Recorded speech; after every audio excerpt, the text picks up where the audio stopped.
purpose of life is not to live but to overcome. People don't pay attention to anything. They think that everything is amorphous. All machines and objects have a soul, and they can rebel if we don't care for them, like all nature.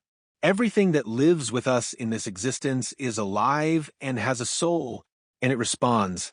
Mechanical objects, like the earth, will start to take revenge on people who don't care for them. There are many things in our existence, but nobody cares about them. People only care about themselves. They have problems, and no one has time to listen to each other. They don't care about anything but themselves. People don't care about anything but themselves and their problems. They are selfish. Although we should care about everything. How can we be happy? If we only care about ourselves, we can't be happy. That's the problem. If you care too much about yourself, you think that happiness is in your own hands, or you do it because that's what people think. If I don't work and make money, how can I be happy? But that's not where happiness lies. That's not what matters. It lies in your detachment from worldly concerns. The emptier you are, the happier you are. When you become detached from man, you will find happiness in every little thing of yours, every object, and everything you do. When a man dies, he takes nothing with him, not his money in the bank, not his expensive things, riches, nothing. He doesn't even know where he's going or where he's going and where he's going. We take the moments of giving and the energy of goodwill in which we have been builders. Our accusations and our judgments will be hardships on the way up. That is why we are here. To perfect ourselves as beings of love. We are not only beings of flesh, but also heaven. We are not only human, but also spiritually. We cannot remain only in our pleasures and desire to gain. Be still, for if you gain, it is honest to give in return.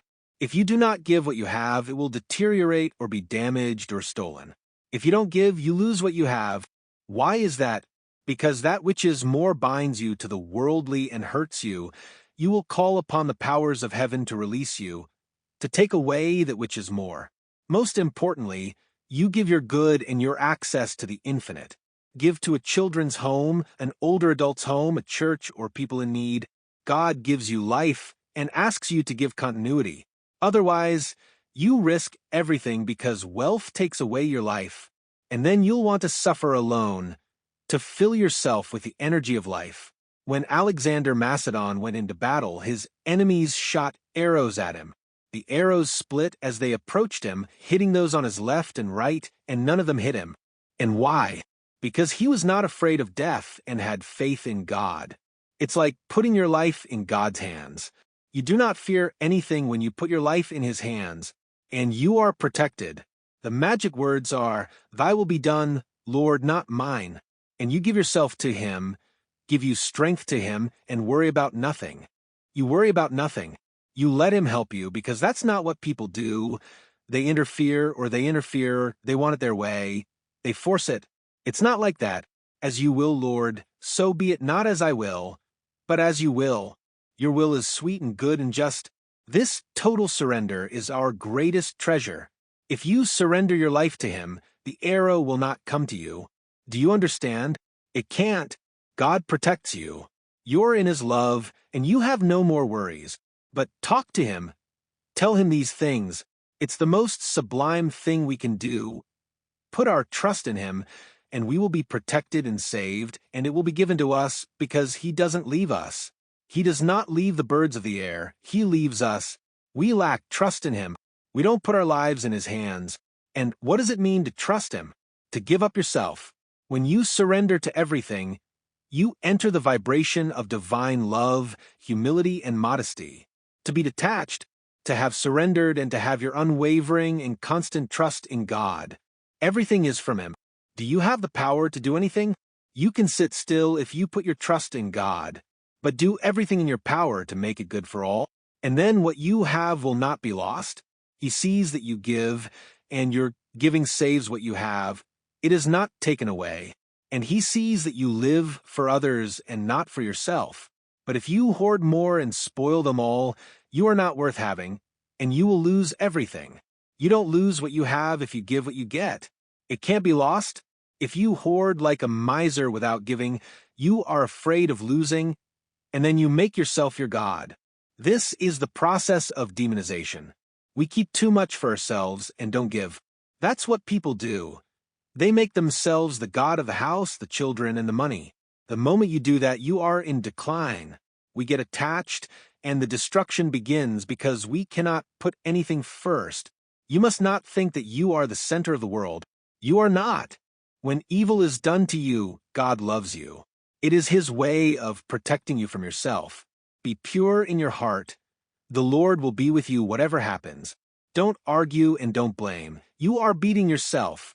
The purpose of life is not to live but to overcome. 30 spokes join around the hub to make a wheel. It's the space that makes the chariot worthwhile. The clay is molded to create a vessel, but it's the cavity that gives the vessel its usefulness. Doors and windows are put in to make a room, but the void makes it fit for habitation. So, something that forms a substance may provide a benefit, but the void, the emptiness, provides the actual use of it. There's no need to interfere with anything. Leave the judgment to the Lord. You allow life to be. God can blow on you once and take it away in a second. If you don't have happiness within you, you lose the happiness without it. Then it doesn't matter. It takes everything away. Wealth destroys your soul, and you don't have that simple, naive, natural experience of harmony with yourself and understanding of people and the universe. When you're in harmony with the universe, with the divine, you're automatically in harmony with people. It is a feeling that brings you to the surface of whatever is happening to you. This is your salvation. To surface out of everything when you are in harmony with everything, when you are down with everything, when you allow life to be and you stop interfering. You allow things to be. When you are in harmony with the divine, one with it of the same kind as humble, kind, and gentle, you are free from yourself and suffering. And you are no longer bound by worries, by the mind, by plans, by the self. To be in harmony is to be detached. Detached exactly. And you give, and the moment He sees you giving, it means you are not attached to life, to what you have. When people hoard, they don't want to give, and they can't love. How can I give? I work. Should I give it to the guy who is staring at the sun? But you give of yourself for your soul, for your salvation. But you're so ignorant and blackened in your mind that you don't feel or see anything. And that's why you have difficulties in life and sickness. To tear them apart, yes, you fixate on what you have without giving. You've made yourself your God, your horns have grown, and you don't care about anyone or anything. And you begin to be dissatisfied, you compare, and what you have is insufficient. When you criticize and accuse, you're no longer in the divine. You have, but you lose God. Then you try to get drunk, have fun, live life to the fullest, show people how important you are, what fancy clothes and things you have, be big, and show how cool you are. The important thing is who you are inside. That's what God sees, our liberation from that self. That's what He sees, the liberation from this ignorance. This is what the Lord sees through you. That is what He sees. Your strength to give yourself to others, not to harm them, not to disturb them, not to torment them. He sees you striving for them, not for yourself. If you are detached from these worldly things and aspirations, then you are living in the universe, in heaven, even from here. Detachment from man is union with God. Don't seek the things of the world. Keep your distance. Otherwise, it will come and tear you apart. It will separate you from all that you cherish most, and no one escapes. If you want to be happy, don't seek the world. It will finish you and free you from its bonds. When you detach from the human, you unite with the universe, the Heavenly Father, and human beings. When you take your mind off the world, you unite with the divine and others.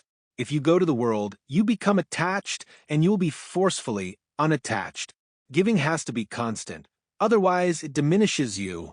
If you eat an apple, you have to give it to someone. Please don't keep it all for yourself. You feel like giving. When you buy something, you feel like giving it to someone. When you take money, you give it to someone in need.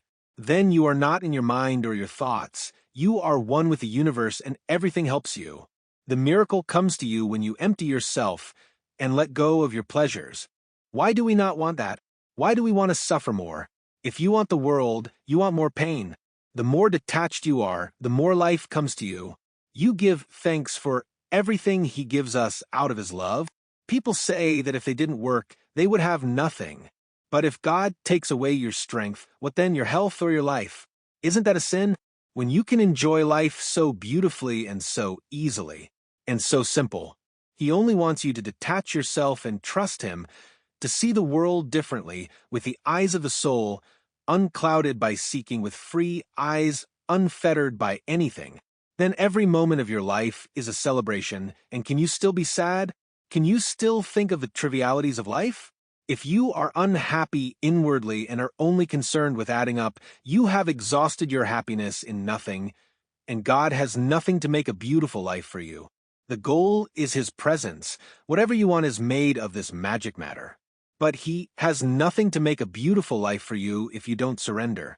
You said you could do it alone, and He leaves you alone, and you do nothing.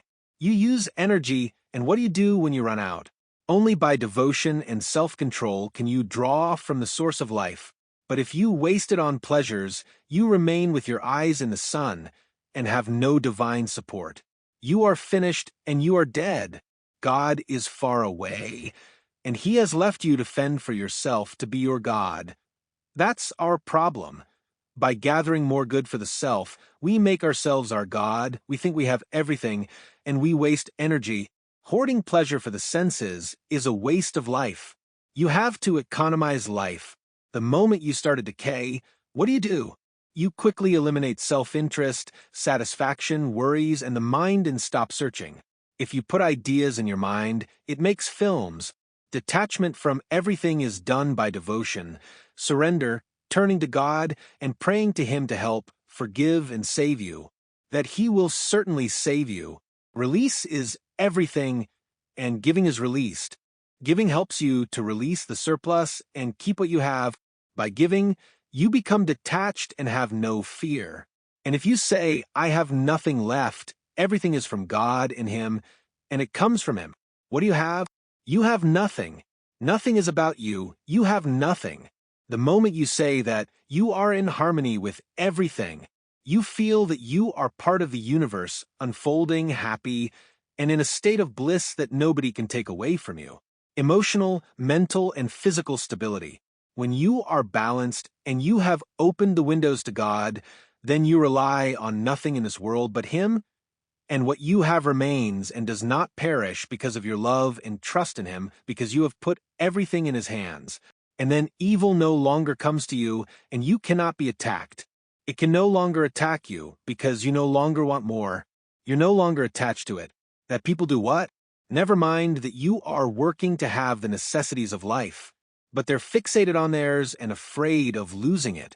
When they're afraid, they make themselves their God, and you start to lose the thing you're attached to. Now you start to be broken, and then you say, do I have anything? Everything comes from Him. You can't claim anything from anybody. Do you mean we shouldn't collect more than we need? Not put it in the bank? No, you get attached and then you die. You're bound to lose more than you need, and it kills you if you don't let go. Does hoarding bring you trouble and suffering? Excessive collecting hurts you, so you can't stop. We can't stop. When people hoard, they forget to give and only care about what they have, and they want more, and they're afraid of losing, so they keep hoarding. Then they want more and they don't stop. They can't stop. Greed sets in. They want to show how much they have. When you give, what you have stays with you, and it's not taken away. Giving is your salvation. And love, what does giving bring you? Yes, that you empty yourself, and the absence of self is the presence of God. When you empty yourself, you love, and you're no longer attached to anything. Love is this complete self-abandonment, an opening to the universe and people, like a flower in spring. When you are open to people, you love everything. When you stop looking after yourself, you love. First, you let go of yourself, and then you love. Then you see nothing ugly or bad. There is no bad person. Everything comes from you. Why? Nakedness develops in you, and then the outside takes the form of your inside. That is why it is said not to kill. That is, not to make another do something that is not his own. Every human being is like that because he has a program that comes from above. If there is revenge in your soul, if you are attached to what you have, or if you are afraid of losing, Or if you hate people and see them as evil, stupid, and poor, if you comment on them and see them in all forms, then you receive programs of separation through people. God does not give them to kill you, but to open your eyes. Through men, your eyes are opened, but their eyes are so closed that they do not see the hands of God. And the coming evil is also a program from above for your separation from the worldly and human. When it comes, you'll need it. You must periodically take a break from the human that destroys you, kills you, and takes your life. That's why sleep exists. It's a break from the mundane. Humans cannot stay too long in the world's energy. It takes away their life. It is shallow. When you are offended in the face, instead of cursing him, or wishing him ill, you have to think like this. What have I done? What is in me? You discover what happened when you turn inside and say the key comes to you. Why did you want more? What did you do wrong? What did you say wrong? When you speak ill of someone, you distort their fields. And then God teaches you how to right that wrong. But people don't do that. When they get hit, they think they have to hit back. Their wickedness was an old, deep wound when they didn't accept the humiliation of the world's energy. When they encounter a similar situation, they mothball the response they wanted, because they felt wronged or hurt at the time and could not react. The 5 colors can blind you. The 5 tones can make you deaf. The 5 tastes can make you taste nothing. The pursuit of pleasure can dull and destroy the mind. Things that are precious to you can waste your energy and make you wicked. Therefore, a wise man cultivates virtues and never wastes his strength on sense pleasures. He rejects all base temptations and chooses only his true divine nature.